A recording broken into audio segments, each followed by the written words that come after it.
دي كاندي بديل الاوميجا 3، انا عاملاها في البيت.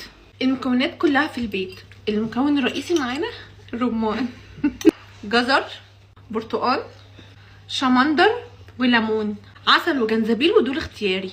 وطبعا الجيلاتين مهم جدا، وقوالب السيليكون دي، وعصير برتقال وعصير ليمون.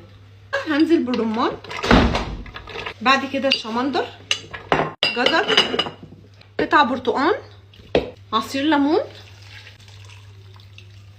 وعصير برتقال. هرفعه على نار متوسطة مع 4 معالق جيلاتين. بعد ما تغلي اطفي عليها.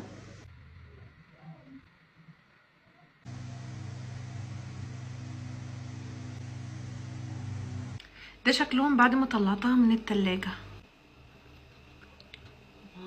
شايفين؟